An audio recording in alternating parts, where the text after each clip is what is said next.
Hello everyone, welcome to M for teaching. हाजिर हूँ आप सभी के सामने एक न्यू बैच के साथ, एक न्यू सीरीज के साथ। तो 2025 का एग्जाम हमारा अपकमिंग है केवीएस का। प्रीवियस ईयर के क्वेश्चंस को हम अब रिवीजन और मॉक टेस्ट के हिसाब से कंटिन्यू करने वाले हैं एज अ प्रैक्टिस करने के लिए, बेस्ट टू बेस्ट बनाने के लिए, ताकि अपकमिंग जो हमारा एग्जाम है उसे हम क्वालिफाई कर पाए इजिली। तो देखिए, अभी मैंने हाल फिलहाल में कुछ टाइम पहले यानी कि कुछ घंटों पहले लाइव क्लास ली थी, बट वो मतलब कुछ टेक्निकल इशू था तो नहीं अपलोड हो पाई, वो ठीक से एरर वगैरह आ रहा था। और इसलिए मैंने सोचा कि चलो अच्छे से मैं इसे प्री रिकॉर्ड करके आप लोगों के सामने पेश करती हूँ, तो और अच्छे से समझ आ जाएगा क्लास, और बीच में जो अटक गई थी तो वो क्लियर हो जाएगा। तो भाई अब नहीं होगा ये, आप लोग 10 क्वेश्चंस करेंगे हम, बहुत ही इजी क्वेश्चंस हैं। और पीआरटी हमारा जो मतलब की कैटेगरी है उसमें 2023 के क्वेश्चन लेकर आई हूं मैं, और प्रीवियस ईयर का पेपर है ये, यानी कि 2024 में तो हुआ ही नहीं था हमारा ये पेपर, तो 2023 के क्वेश्चन पेपर से स्टार्ट कर रही हूँ। फिर हम प्रीवियस चलते रहेंगे और एवरी कैटेगरी टीजीटी और पीजीटी में भी हम कंटिन्यू करेंगे ऐसे ही क्वेश्चन को प्रैक्टिस के साथ। और एक और चीज बता दूं मैं, मेरा जो स्पेसिफिक सब्जेक्ट है वो हिंदी है, तो जो भी कैंडिडेट्स हिंदी टीजीटी और पीजीटी में तैयारी कर रहे हैं तो वो भी आप लोग कमेंट करके मुझे बता सकते हैं। और क्लासेस तो वैसे मैं हिंदी की कंटिन्यू कर ही रही हूँ, ऑलरेडी 2 से 3 टॉपिक लेकर आ चुकी हूँ, तो आप लोग वहां से देख लेना। और आज की क्लास कंटिन्यू करते हैं। सबसे पहले तो like it, share and subscribe नहीं किया है तो कर दें, ताकि एवरी क्लास का नोटिफिकेशन आप लोगों को टाइम पर मिल जाए।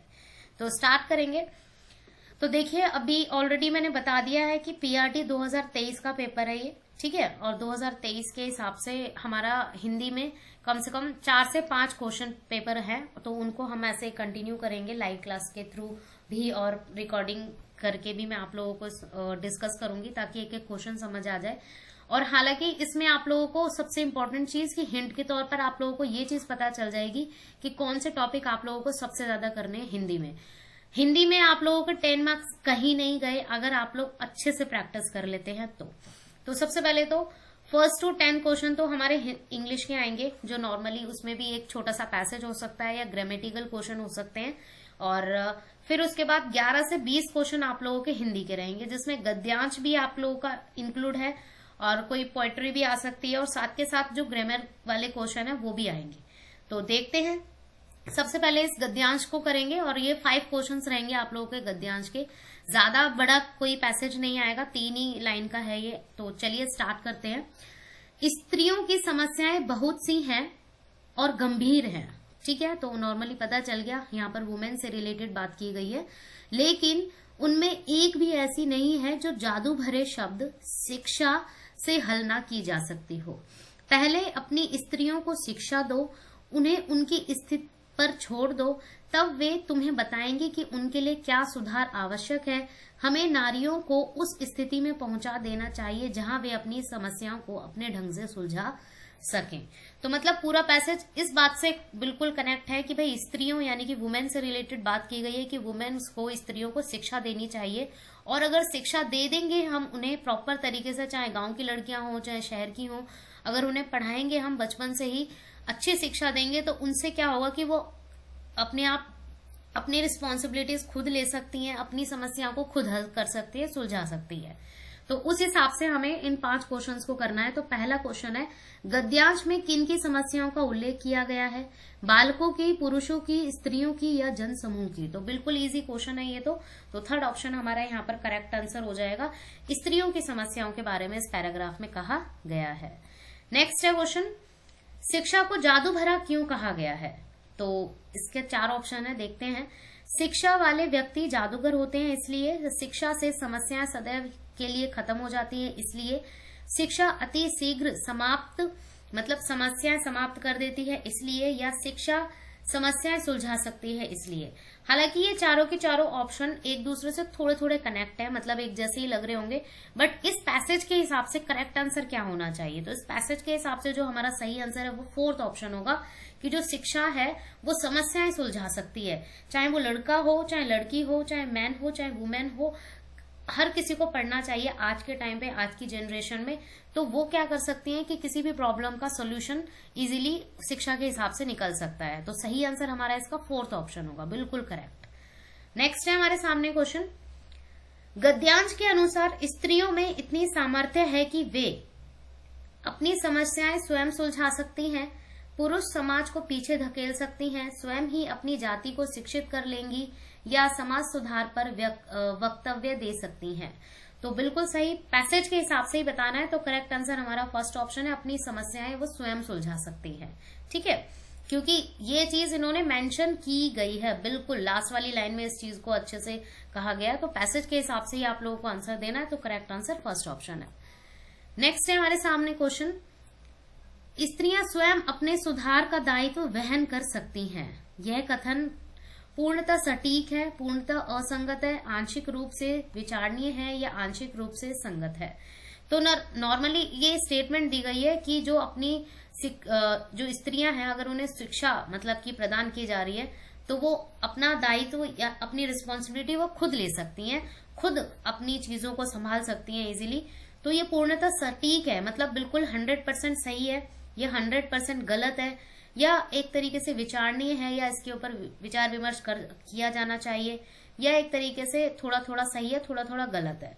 तो सही ऑप्शन हमारा फर्स्ट ऑप्शन ही होगा करेक्ट, कि भाई 100% ये बिल्कुल सही बात है कि अगर स्त्रियों को मतलब कि पढ़ाया जाना चाहिए या पढ़ाएंगे हम, तो उस हिसाब से वो अपनी रिस्पॉन्सिबिलिटी, अपना जो दायित्व है उसमें खुद सुधार कर सकती हैं और खुद अपनी प्रॉब्लम को सॉल्व कर सकती हैं। हर क्वेश्चन में सेम ही चीज को थोड़ा घुमा फिरा कर बोला गया है। बाकी सारा आप लोगों का पैसेज 3 लाइन का है, बहुत ही ईजी है, 5 नंबर आप लोगों के कहीं नहीं गए। ऐसे ही छोटे छोटे बड़े बड़े पैसेज की तैयारी करें और ऐसे ही कंटिन्यू करें। बार बार पैसेज को पढ़ने की भी जरूरत नहीं है, एक बार पैसेज को पढ़ लो और उसी हिसाब से क्वेश्चन आंसर कंटिन्यू करो।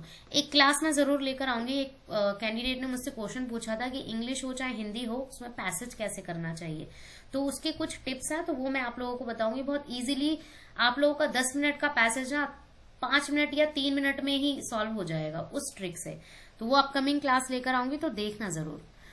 नेक्स्ट है हमारे सामने क्वेश्चन, शिक्षा से बनने वाला विशेषण शब्द कौन सा है।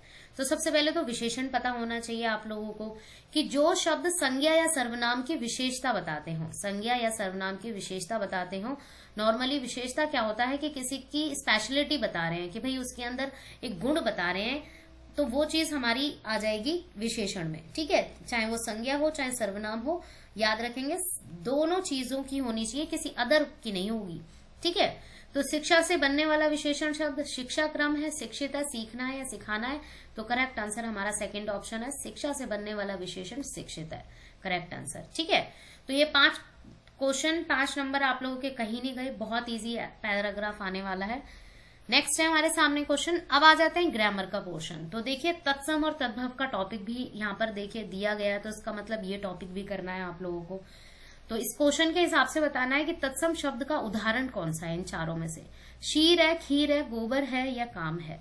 तो सबसे पहले तो तत्सम और तद्भव हमें दोनों का मतलब पता होना चाहिए, क्योंकि कंफ्यूज हो जाते हैं बहुत सारे कैंडिडेट। तो मैं यहाँ पर क्लियर कर दूं, तत्सम शब्द क्या होते हैं। स से आप लोग थोड़ा सा इसको याद रखना, स इसके अंदर मैंने हिंट के तौर पर स याद रख रखा है कि स यानी कि जो शब्द संस्कृत से तो लिए गए हैं, हिंदी में यूज होते हैं, बट उन्हें एज इट इज यूज किया जाता है, उनके अंदर कोई चेंज या कोई बदलाव नहीं होता। ठीक है, और तद्भव शब्द वो शब्द होते हैं जो संस्कृत से हिंदी में यूज तो होते हैं बट उन्हें चेंज करके लिखा जाता है, मतलब उनके अंदर चेंज होता है। ठीक है, और संस्कृत से हिंदी में तत्सम वाले शब्द चेंज हो जाते हैं और संस्कृत से हिंदी वाले शब्द इसमें तद्भव में चेंज तत्सम शब्द में संस्कृत से हिंदी में आने वाले शब्द चेंज नहीं होते हैं और तद्भव में संस्कृत से हिंदी में आने वाले शब्द चेंज हो जाते हैं। अब दोनों का एग्जाम्पल सबसे पहले तो तत्सम में देख लीजिए। नॉर्मली जैसे तत्सम में हो गया हमारा अग्नि, अग्नि को हम हिंदी में भी यूज करते हैं, उसको चेंज करके नहीं लिखते। हालांकि अग्नि का मतलब आग होता है, बट उसे एज इट इज हम हिंदी में यूज करते हैं और ये संस्कृत का शब्द है। ठीक है, अब यहाँ पर जो फर्स्ट ऑप्शन है ये संस्कृत का है ये, और शीर का मतलब होता है दूध। तो शीर को भी कई जगह यूज किया जाता है हिंदी की जब नॉवेल्स या कहानियां वगैरह होती हैं वहां पर। ठीक है, अब तद्भव का एग्जाम्पल देख लेते हैं। तद्भव का एग्जाम्पल जैसे जान, अब ये जान वो वाला जान नहीं जो आप लोग पर्सनल हो जाओगे इसके अंदर। जान का मतलब हो जाता है यहाँ पर ज्ञान। ठीक है, तो जान एक हमारा संस्कृत का तो शब्द है बट उसे हिंदी में ज्ञान लिखा जाता है। ठीक है, अब जैसे आम, आम्र, नॉर्मली आम्र संस्कृत का शब्द है, उसे चेंज करके आम लिखा जाता है, ठीक है, यूज किया जाता है हिंदी में। अब एक और है कुकुर।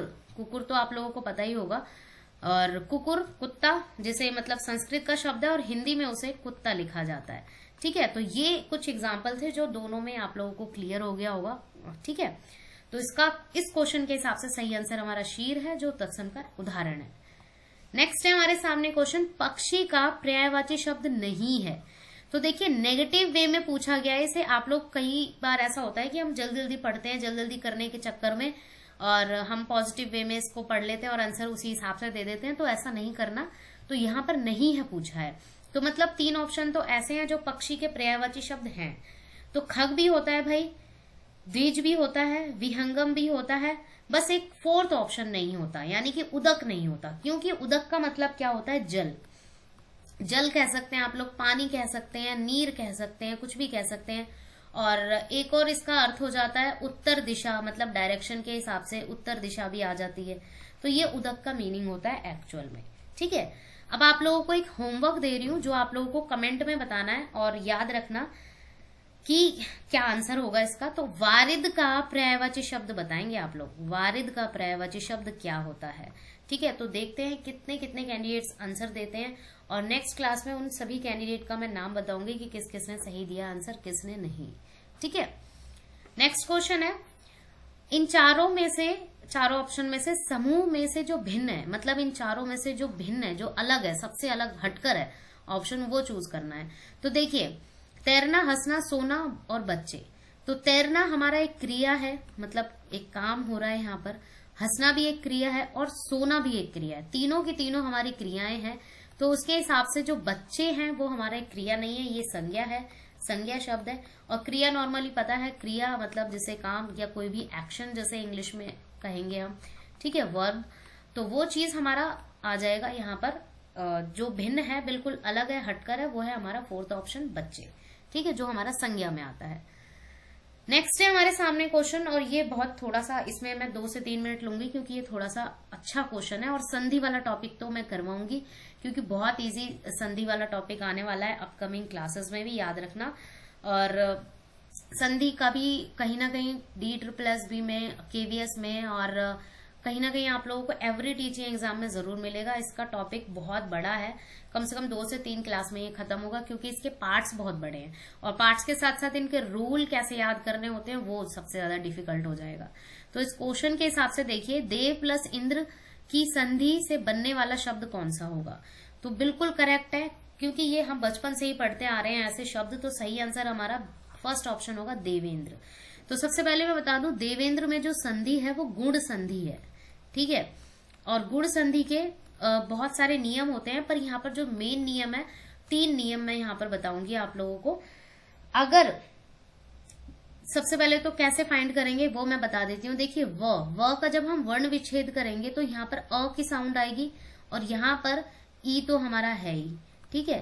अ और ई हमारे मिलकर बन जाते हैं ए, ठीक है। अब इसी का मतलब पूरा एक प्रॉपर रूल बता देती हूँ कि गुण संधि में अगर अ है या आ है और उसके साथ ई है या ई है तो वो हमारा ए बन जाएगा, ठीक है, याद रखेंगे। दूसरा रूल है, अ और आ के साथ अगर छोटा ऊ और बड़ा ऊ है तो वो हमारा ओ बन जाएगा। अब देखिए यहाँ पर एग्जाम्पल भी मैं देकर साथ के साथ बता देती हूँ। अब जैसे यहाँ पर मैं एक एग्जाम्पल दे रही हूँ, देवेंद्र तो है ही, देव प्लस ईश, तो ये बन जाएगा, यहाँ पर अ की साउंड है और बड़ी ई है, तो ये हो जाएगा हमारा देवेश, ए में चेंज हो गया, ठीक है। ऐसे ही यहाँ पर ओ वाला एक एग्जाम्पल देती हूं मैं जिससे और क्लियर हो जाएगा। जैसे चंद्र प्लस उदय सॉरी,